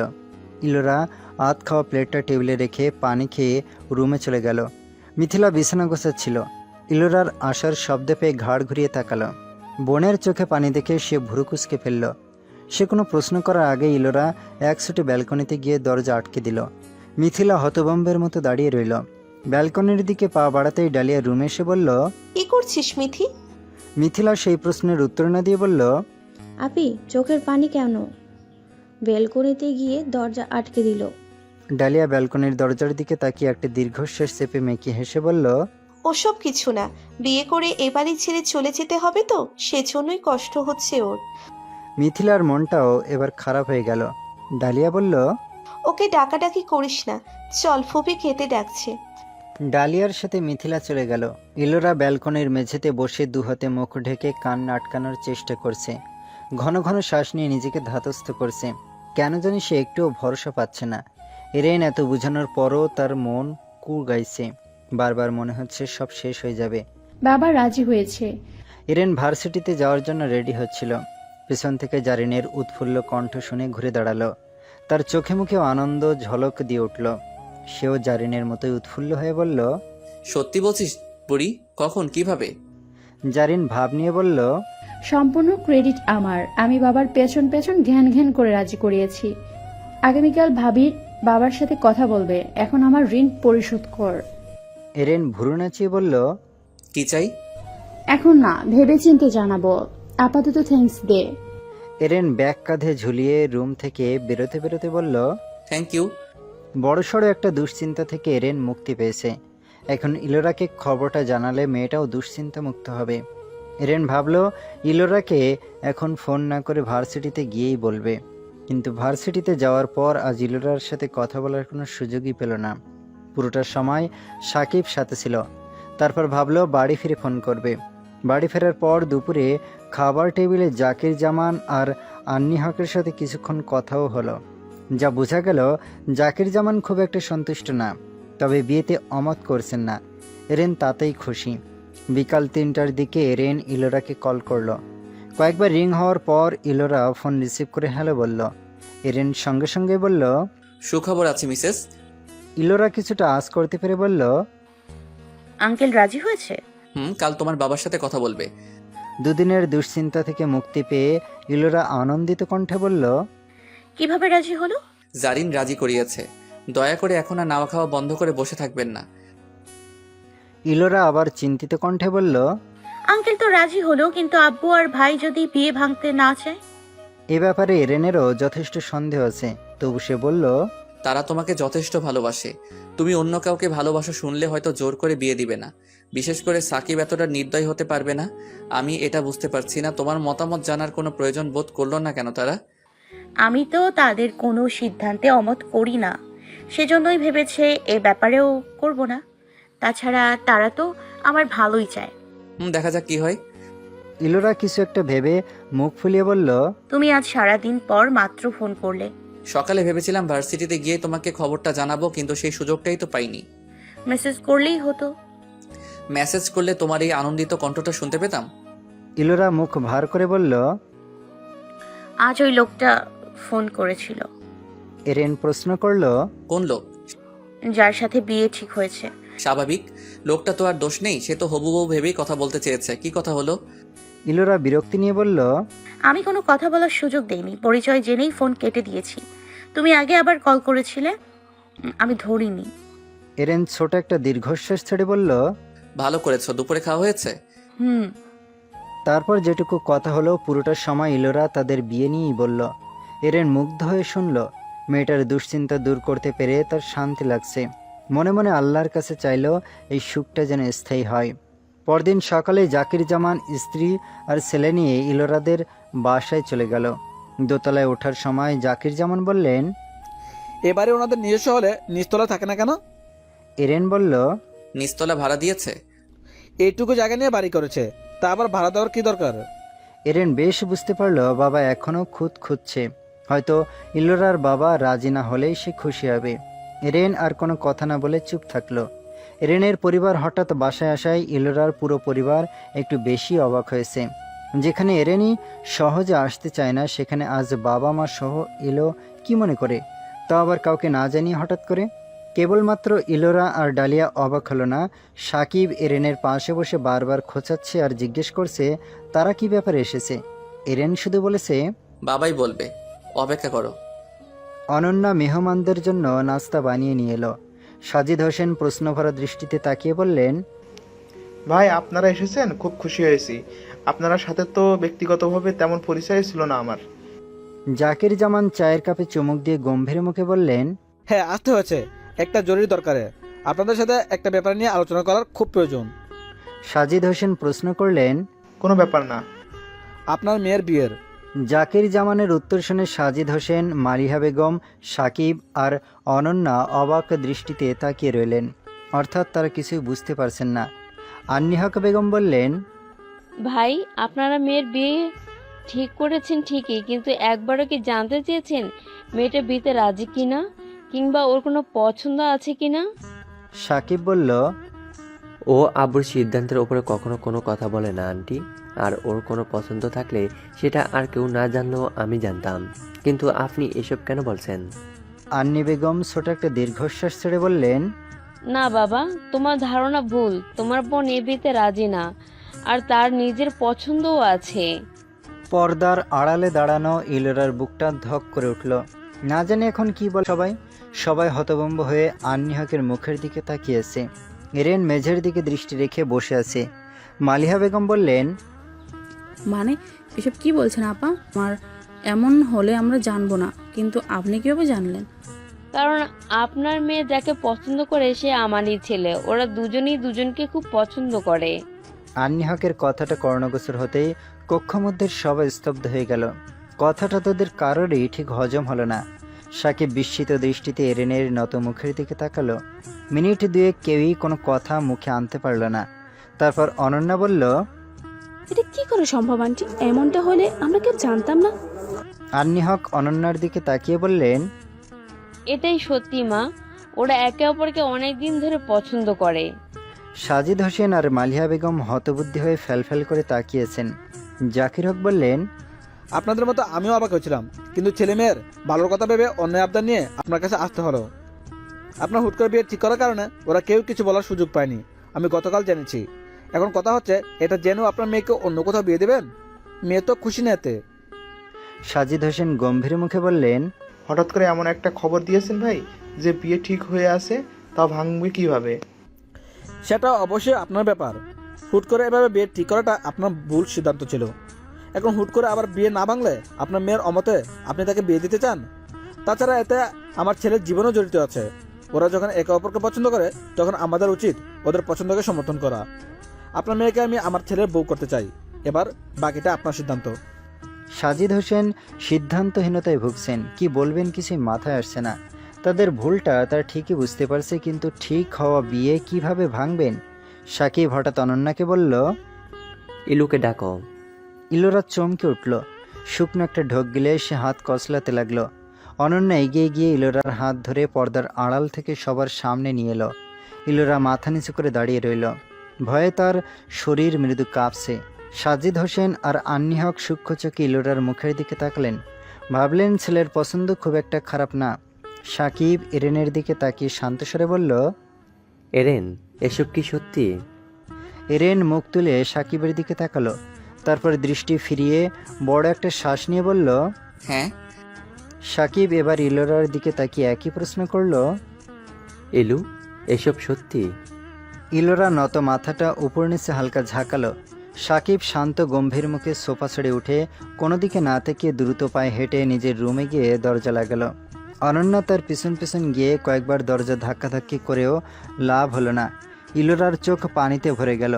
ভাইয়ের রাগটা যে সম্পূর্ণটা তার আর এরেনের ওপর তা সে স্পষ্ট বুঝতে পারল। মালিহা বেগম মুখ ভার করে মেয়ের দিকে তাকিয়েছেন। সাজিদ হোসেন মেয়ের দিকে তাকিয়ে বললেন, ঠিক হওয়ার পর আমাদের জানালেন না কেন? ইলোরা ভয়ে জড়সড় হয়ে দাঁড়িয়ে রইল, মুখ খুলে কোনো কথা বলতে পারল না। সাজিদ হোসেন মেয়ের নীরবতা দেখে বললেন, ভিতরে যাও। ইলোরা মাথা নিচু করে ধীর পায়ে হেঁটে ভিতরে চলে গেল। তারপর এরেন আর অনন্যাবাদে বড়রা নিজেদের মধ্যে অনেকক্ষণ আলোচনা করল। সাজিদ হোসেন জানালেন তিনি এখনই কোনো সিদ্ধান্ত নিতে পারবেন না, তবে আগামীকালের মধ্যে অবশ্যই একটা সিদ্ধান্ত জানাবেন। জাকির হক, আন্নি হক আর এরেন সবার থেকে বিদায় নিয়ে চলে যাওয়ার সময়ও সাকিব রুম থেকে বেরোলো না। এমনকি কিছুক্ষণ আগে ইলোরাও পর্দার আড়াল থেকে সরে নিজের রুমে চলে গেছে। এরেন পুনরায় আবার একরাশ দুশ্চিন্তা নিয়ে বাড়ি ফিরল। পর্ব 48। ছাদের রেলিংয়ের উপর পা ঝুলিয়ে বসে ঘুটঘুটে অন্ধকার আকাশের দিকে তাকিয়েছে এরেন। দৃষ্টি তার অনুভূতি শূন্য, মনের অবস্থা ওই অন্ধকার আকাশের মতোই। আজ একমাত্র আকাশটাই যেন তার সব মন খারাপের সঙ্গী। আজ বিকালে সাজিদ হোসেন জাকির জামানকে ফোন করে বলেছেন তিনি ইলোরার বিয়েটা ভাঙতে পারবেন না, তাহলে তার এত বছরের পুরনো বন্ধুর সাথে সম্পর্ক নষ্ট হবে। তার মতে বিয়ের পর ইলোরা এরেনকে ভুলে যাবে, আর এরেনও আস্তে আস্তে ভুলে যাবে। তাই তিনি বন্ধুর ছেলের সাথে ইলোরার বিয়ে দিতে চান। এ খবর শুনে এরেন থমকে গিয়েছিল, করুণ দৃষ্টিতে শুধু মায়ের দিকে তাকিয়েছিল। কিন্তু আন্নি হকের এখানে কিছুই করার নেই, এমনকি জাকির জামানেরও। তিনি তো এমনিতেই রাজি ছিলেন না। এরপর যখন সাজিদ হোসেন নিজেই না বলে দিয়েছেন, তখন তিনিই বোধহয় সব থেকে বেশি খুশি হয়েছেন। এরেন যখন বলেছিল সাজিদ হোসেনকে আরেকবার বুঝিয়ে বলতে, তখন তিনি সাফ সাফ জানিয়ে দিয়েছেন তিনি কারো কাছে দ্বিতীয়বার অনুরোধ করতে পারবেন না। যতই হোক তার কাছে নিজের আত্মসম্মানটাই মূল্যবান। জারিন তো প্রায় কেঁদেই ফেলেছিল। দিশা না পেয়ে এরেন সাকিবকে কল করেছিল, কিন্তু গতদিন থেকেই সাকিব তার ফোন ধরছে না। এবারেও তাই হলো। ওদিকে বাবার সিদ্ধান্ত শুনে ইলোরা এরেনকে ফোন করে পাগলের মতো কান্না জুড়ে দিয়েছে। তার স্পষ্ট কথা, সে অন্য কাউকে স্বামী হিসেবে গ্রহণ করতে পারবে না, আর না এরেনকে ছাড়তে পারবে। এরেন ইলোরার থেকে নাম্বার নিয়ে অনন্যার সাথেও কথা বলেছিল, কিন্তু এ ব্যাপারে অনন্যার করার কিছু নেই। দিশেহারা এরেন এখন পড়েছে সমুদ্রের মধ্যবর্তী স্থানে, না একুল খুঁজে পাচ্ছে আর না অকুল। সন্ধ্যা থেকে ইলোরা ননস্টপ ফোন করে যাচ্ছে। এরেন মেয়েটার কান্নার শব্দ সহ্য করতে না পেরে ফোনটাও সাইলেন্ট করে রেখেছে। মায়ের আর বোনের গোমড়া মুখ দেখে ছাদে এসে বসে আছে। এই মুহূর্তে পৃথিবীটায় তার অসহ্য লাগছে। যেই পৃথিবীতে তাকে বোঝার মতো কোনো মানুষই নেই, সেই পৃথিবীকে তার আপন মনে হওয়ার কথাও না। হঠাৎ পাশে কারো উপস্থিতি টের পেয়ে এরেন ঘাড় ঘুরিয়ে তাকালো। ঘুটঘুটে অন্ধকারে পাশে বসা অবয়বটা চিনতে এরেনের ভুল হলো না। তবু সে দৃষ্টি ফিরিয়ে নিয়ে সেভাবেই বসে রইল। মিনিট তিনেক পর ছোট একটা দীর্ঘশ্বাস ছেড়ে রনি বলল, ভেঙে পড়ার মতো ছেলে তুই না ইরান। দুই পরিবারে যখন নারাজ, তখন এটা ভেবে তুই কষ্ট পাস না। হয়তো আল্লাহ সামনে তোর জন্য ভালো কিছু রেখেছে। অন্ধকারের মধ্যে এরেন গম্ভীর মুখে রনির দিকে তাকিয়ে প্রশ্ন করল, তুই পারবি মিথিলাকে ছাড়তে? রনি চুপ হয়ে গেল। এরেন তাচ্ছিল্যের হাসি দিয়ে বলল, পারবি না তো আমাকে সান্ত্বনা দিচ্ছিস কোন বিবেকে? অন্যকে সান্ত্বনা দেওয়ার জন্য যে কোনো কথা বলাটা সহজ, কিন্তু নিজে করাটা অত সহজ না। সারা পৃথিবীর মানুষ বাধা হয়ে দাঁড়ালেও আমি ওকে ছাড়তে পারবো না। কোনো উপায় আছে তোর কাছে একমাত্র পালিয়ে যাওয়া ছাড়া? তাও তো তুই করবি না। তোকে আমি ভালো করে চিনি। সব পথ যখন বন্ধ থাকে, তখন স্বয়ং আল্লাহর উপর ভরসা রাখাই একমাত্র পথ। হয়তো ম্যাজিকের মতো সব পাল্টেও যেতে পারে। আমি সেই ম্যাজিকের অপেক্ষায় আছি। জীবন এতটাও সহজ না ইরান। কখনো খুব আনন্দদায়ক, কখনো খুব নিষ্ঠুর। একটা কথা শোন দোস্ত, এভাবে কষ্ট না পেয়ে লোলাকে নিয়ে। রনির কথা শেষ না হতে এরেন বলল, পরিবার থেকে পালিয়ে বেড়ানো আমার দ্বারা সম্ভব না। আমি জানি আমার সব পথ বন্ধ, সবাই আমার বিপরীত দিকে, কিন্তু তবু আমি এটাই বলবো, আমি না ওকে ছাড়বো আর না পরিবারকে। এমনকি ওর পরিবার থেকেও ওকে আলাদা করব না। ছাড়বি না তো ধরে রাখবি কিভাবে? শুন ভাই, ক্রমাগত পৃথিবীতে অনেক মানুষ নিজের ভালোবাসার মানুষকে হারাচ্ছে শুধু পরিবারের জন্য। ভেবে নে তার মধ্যে তুইও একজন। এরেন মেকি হেসে বলল, তুই বুঝবি না। রনি ছোট একটা দীর্ঘশ্বাস ছেড়ে বলল, তো কি করবি এখন? এরেন বড় একটা শ্বাস নিয়ে বলল, ভেবে দেখব। তারপর কিছুক্ষণ দুজনেই নীরব। নীরবতা ভেঙে রনি বলল, সাকিব তোর উপর রেগে নেই, কিন্তু খুব অভিমান করেছে। ও খুব কষ্ট পেয়েছে রে। তোরা যদি আগে ওকে জানাতি, তাহলে এই বিয়েটাও প্রথম দিনেই ভেঙে দিত। কিন্তু এখনও আঙ্কেলের সিদ্ধান্তের উপরে কিছুই করতে পারবে না। একদিকে ছেলেটা নিজের বন্ধু থেকে কষ্ট পেয়েছে, আরেকদিকে নিজের বোনের থেকে। অসত এই দুজন মানুষে ওর থেকে কোনো কথাই লুকায় না। এরেন কোনো উত্তর দিল না। সাকিবের অভিমানটা সেও বুঝতে পারছে, কিন্তু এটা কি করে বুঝাবে যে তাদের সম্পর্কের শুরুটা স্বাভাবিক ছিল না? এমনকি তার স্বামী স্ত্রী। প্রায় 1 ঘন্টার মতো রনি এরেনের পাশে বসে ওর মন ভালো করার চেষ্টা করলো। তারপর এরেনের সাথে ছাদ থেকে নামতেই জারিনের সামনে পড়ল। রনি জারিন দুজনেই কিছুটা অপ্রস্তুত হয়ে পড়ল। রনি স্বাভাবিক হয়ে আগে কথা বলল, মুচকি হেসে বলল, কেমন আছো জারিন? জারিন মুখে হাসি টেনে উত্তর দিল, ভালো আছি, আপনি? ভালো। আচ্ছা আজ আসি তাহলে। এরেন বলল। ডিনার করে যা। রনি বলল। বাড়ি ফিরে করব, বাই। রনি চলে গেল। জারিনের হঠাৎ বুকটা ভারী হয়ে এলো। আগের সময় হলে সে রনিকে ডিনার না করে যেতেই দিত না, কিন্তু আজ সে কিছু বলার শব্দটুকুও খুঁজে পেল না। এরেন ঘুরে নিজের রুমের দিকে পা বাড়াতেই জারিন বলল, ভাইয়া ডিনার করবি না? ক্ষুধা নেই। কথাটা বলেই এরেন রুমে ঢুকে দরজাটা বন্ধ করে দিল। জারিন কিছুক্ষণ একই জায়গায় ঠায় দাঁড়িয়ে থেকে সিঁড়ি বেয়ে দোতলায় উঠে গেল। এই পর্যন্ত এরেনকে না হলেও 100 বার ফোন করেছিল ওরা, কিন্তু এরেন একবারও ফোন তোলেনি। মেয়েটা কেঁদে কেটে চোখ মুখ ফুলিয়ে বসে আছে। এদিকে এরেন রুমে ঢুকে পকেট থেকে ফোন বের করে ইলোরার এত কল দেখে কল ব্যাক করলো। অন্য সময় হলে ইলোরা ফোন রিসিভ না করে গাল ফুলিয়ে বসে থাকতো, কিন্তু আজকের দিনগুলো সেই দিনগুলোর থেকে সম্পূর্ণ আলাদা। এরেনের ফোন আসার সাথে সাথে ইলোরা রিসিভ করে কানে ধরে উত্তেজিত কণ্ঠে বলল, ফোন ধরছিলে না কেন? জানো আমি কত চিন্তায় ছিলাম, কতবার ফোন করেছি, আর তোমার এখন কল ব্যাক করার সময় হলো? ছেড়ে দেওয়ার ডিসিশন নিয়েছো নাকি? সেজন্যই ফোন ধরছিলে না। এরেন বিছানায় পা ঝুলিয়ে বসে শান্ত স্বরে বলল, রনি এসেছিল, ওর সাথে কথা বলেছিলাম, ফোন সাইলেন্ট ছিল তাই শুনতেও পাইনি। এতবার ফোন করেছো কেন? 2-1 বার দিলেই হতো, আমি তো পরে দেখলে কল ব্যাক করতামই। কথার দরকার ছিল। ইলোরার কণ্ঠ ভালোভাবে শুনতে এরেন বলে উঠল, আবার কান্নাকাটি করেছো কেন? তোমার জামাই মরছে নাকি? ইলোরা ভার ভার কণ্ঠে বলল, আজে বাজে কথা বলবে না, আমার কথা শোনো। বলো। আম্মু বলেছে কাল নাকি ওই লোকটার সাথে আমায় দেখা করতে যেতে হবে। এরেন বলল, স্বাভাবিক, বিয়ের আগে একে অপরকে চেনার জন্য লোকটা এটা চাইতেই পারে। ইলোরা কাঁদো কাঁদো গলায় বলল, আমি পারবো না যেতে। ওই লোকটার সাথে আমি কি কথা বলবো? আমি না বলে দিয়েছিলাম, কিন্তু তাতে উল্টো আম্মুর বকা শুনেছি। এরেন কিছু একটা ভেবে বলল, তুমি দেখা করবে? ইলোরা অবাক হয়ে বলল, কি?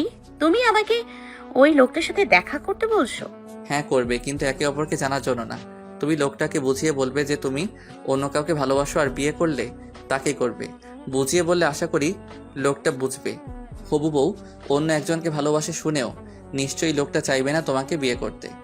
ইলোরা ভীতু কণ্ঠে বলল, আমার ভয় করছে। ভয় পেলে চলবে না ইলোনি, আমাদের সম্পর্কটা বাঁচিয়ে রাখতে হলে এইটুকু তোমাকে করতেই হবে, আর কোনো পথ নেই। ইলোরা মিনিট খানেক ভেবে বলল, ঠিক আছে, কিন্তু তুমিও থাকবে আমার সাথে, মানে একই রেস্টুরেন্টের আলাদা টেবিলে বসবে, তাহলে আমি সাহস পাবো। যাবে? আচ্ছা, এটা নিয়ে বেশি চিন্তা করো না। তুমি নিজে কি চিন্তামুক্ত আছো?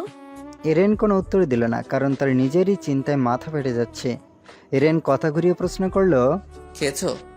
ইলোরা প্রশ্নের পিঠে প্রশ্ন করল, তুমি খেয়েছো? আমার পেট ভরা, তাই খাবো না। তুমি খাওনি তাই না? আমারও পেট ভরা। মিথ্যা বলবে না, আমি জানি তুমি খাওনি, এক্ষুনি খেয়ে নাও। ইলোরা চোখের পানি মুছতে মুছতে বলল, তুমিও তো মিথ্যে বললে। আচ্ছা, ওই লোকটা যদি বিয়ে না ভাঙি কি হবে? তাহলে আমি তো শেষ হয়ে যাব। ইলোরা আবার কেঁদে উঠল। এরেন মুখ ফুলিয়ে নিঃশ্বাস নিল, তারপর ঠান্ডা গলায় বলল, নিজেকে সামলাও ইলোনি, এখন ঠান্ডা মাথায় ভাবতে হবে। ইলোরা ফুপিয়ে ফুপিয়ে বলল, কি ভাববে তুমি? কোনো উপায় খুঁজে পাচ্ছো? নেই কোনো উপায়? শোনো না, চলো কোথাও পালিয়ে যাই। তুমি আমাকে এমন কোথাও নিয়ে চলো না যেখানে কেউ আমাদের খুঁজে পাবে না, প্লিজ। আমি পারবো না তোমাকে ছাড়া থাকতে, চলো আমরা। কথাটা সম্পূর্ণ শেষ না করে ইলোরা হঠাৎ থেমে গেল, সাথে থেমে গেল তার কান্না। দরজার সামনে নেমে হাত দিয়ে দাঁড়িয়েছেন মালিহা বেগম। ইলোরা ফোনটা কেটে দিয়ে বিছানায় রেখে নড়ে চড়ে বসল। মালিহা বেগম ধীর পায়ে এগিয়ে এসে বিছানার পাশে দাঁড়ালেন। ইলোরা চোখ মুছে চাঞ্চল্য দৃষ্টি এদিক ওদিক বিচরণ করতে লাগলো। মালিহা বেগম গম্ভীর মুখে প্রশ্ন করলেন, ফোন কেটে দিলে কেন? কথা শেষ হয়েছে? ইলোরা ছলছল চোখে মায়ের মুখের দিকে তাকালো। মালিহা বেগমকে এরেন অনেক বুঝিয়েও কোনো ফল পায়নি। ইলোরা জানে তার আম্মু তার জন্য ঠিকই মনে মনে কষ্ট পাচ্ছে, কিন্তু তার করার কিছুই নেই।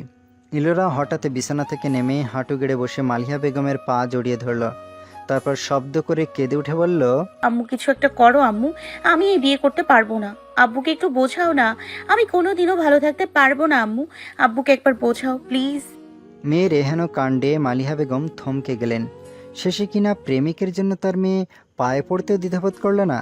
মালিহা বেগম ইলোরাকে টেনে দাঁড় করিয়ে ধমকে উঠে বললেন, লজ্জা করে না তোর? সবার আড়ালে ভাইয়ের বন্ধুর সাথে প্রেম করে বেরিয়েছিস, এখন আবার তার জন্য পায়েও পড়ছিস। এই জন্য তোকে ভার্সিটিতে ভর্তি করেছিলাম, পড়াশোনা বাদ দিয়ে প্রেম করে বেরিয়েছিস। শুন, বিয়ের পর ওসব ঠুনকো প্রেমের কথা মনে করারও সময় পাবি না, দেখিস। ওসব ভূত মাথা থেকে জেরে ফেল, নতুন জীবন নিয়ে ভাব, নতুন সংসার নিয়ে ভাব। মেয়েদের জীবন অনেক ত্যাগ স্বীকার করতে হয়, ভেবে নে এটাও তোর জন্য ত্যাগ। কান্নাকাটি বন্ধ কর, তোর জন্য আমার ছেলেটা মনে কত কষ্ট পেয়েছে জানিস? ছেলেটাকে এমন শুকনো মুখে দেখতে পারছি না আমি। শেষবারের মতো বলছি, চুপচাপ থাক আর বিয়ের জন্য প্রস্তুতি নে। উল্টাপাল্টা কিছু মাথায় আনিস না। তোর বাপ ভাইয়ের মান সম্মান ডুবালে তুই জীবনে আর কোনোদিন আমার মুখ দেখতে পারবি না। ইলোরার দু চোখ দিয়ে শ্রাবণের ঢল নামছে। মাথা নিচু করে দাঁড়িয়ে ঠোঁটে ঠোঁট চেপে কান্না থামানোর চেষ্টা করলো সে। মালিয়া বেগম কাঁদো কাঁদো গলায় বললেন, তোর বাপ তোদের জন্য কম করেছে? মানুষের সারা জীবন নিজে খেটে তোদের ভালো রাখার চেষ্টা করেছে, সে কি জেনে জেনে তোকে অতল সাগরে ফেলবে? তোকে ভালো রাখার জন্যই তো তমালের সাথে বিয়ে ঠিক করলো। দুদিনের প্রেমিকের জন্য সেই বাপের মান সম্মান খাবি? আর তোর ভাই ছেলেটা কি না করছে তোদের জন্য, সেই ছোট্ট থেকে মাথায় করে রেখেছে। আপন জনদের কথা যদি তুই না ভাবতে চাস, তাহলে তুই সারা জীবনের জন্য এদের সবার মন থেকে উঠে যাবি। নিজেই ঠিক কর কি করবি।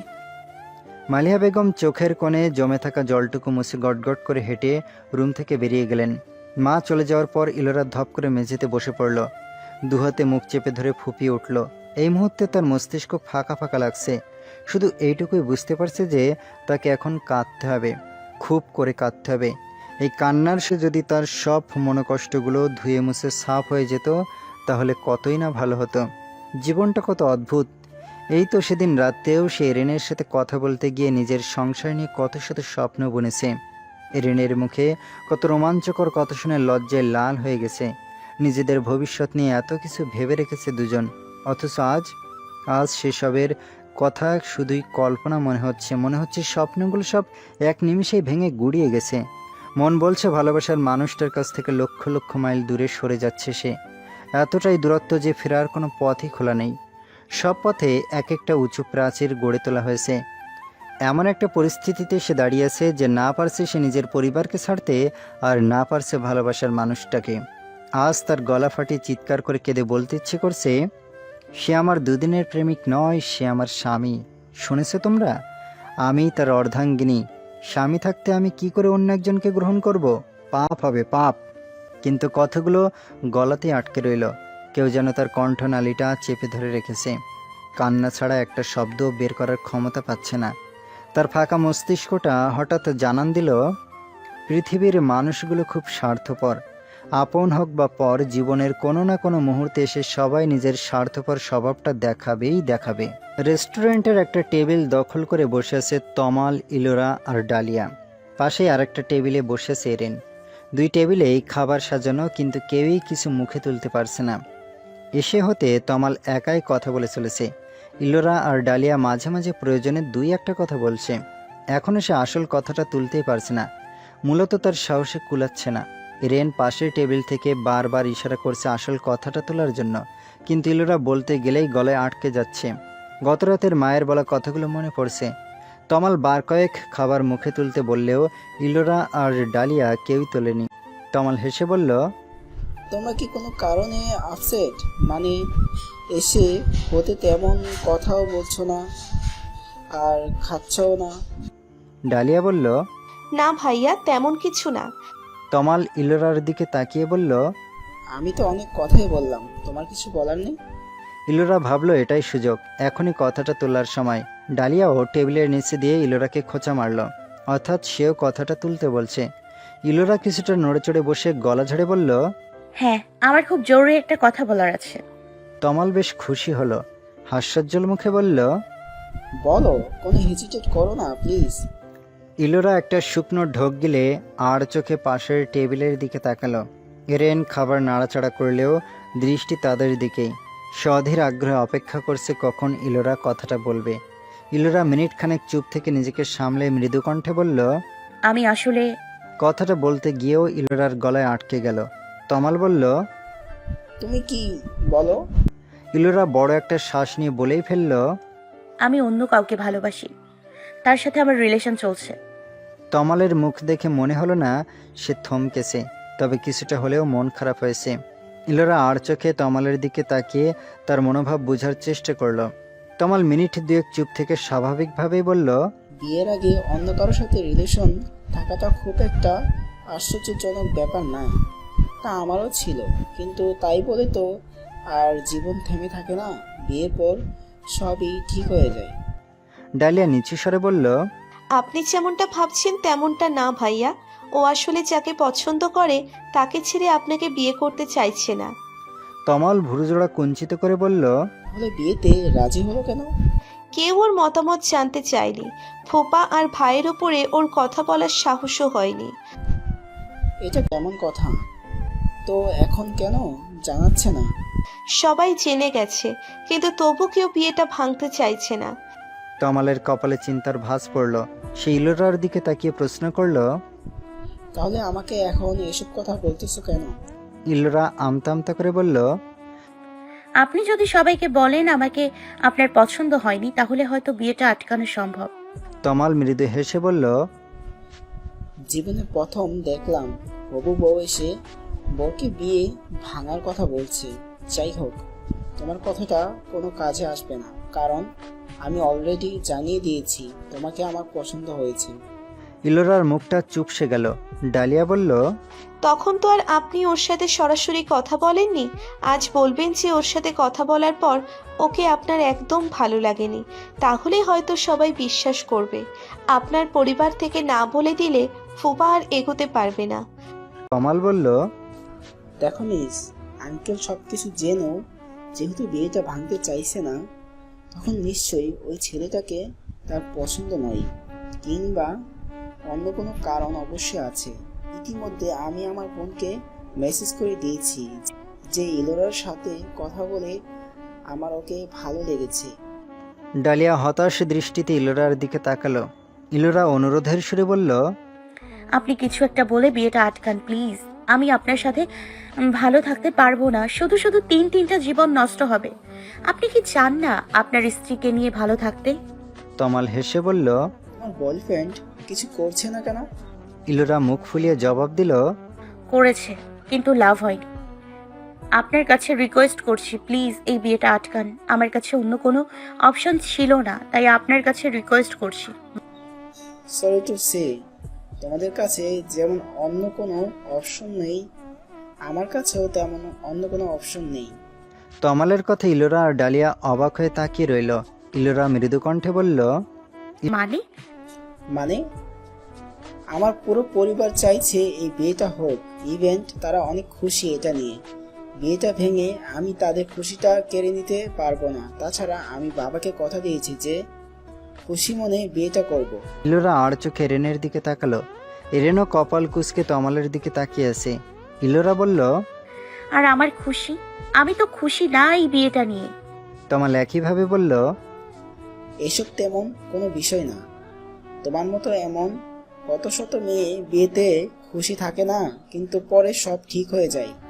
ডালিয়া খানিক শক্ত মুখে বলল, আপনি তখন থেকে শুধু বলছেন পরে সব ঠিক হয়ে যাবে। আপনি এত শিওর হচ্ছেন কিভাবে?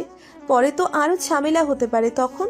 তমাল ডালিয়ার কথাটাকে বিশেষ গুরুত্ব না দিয়ে নড়ে চড়ে বসে বলল, তোমরা কিন্তু কিছুই খেলে না, খাবার সামনে রেখেই এত সময় পার করলে। এদিকে আমার ফেরার সময়ও হয়ে গেছে। ইম্পর্ট্যান্ট একটা কাজ আছে, তাই আর দেরি করতে পারবো না।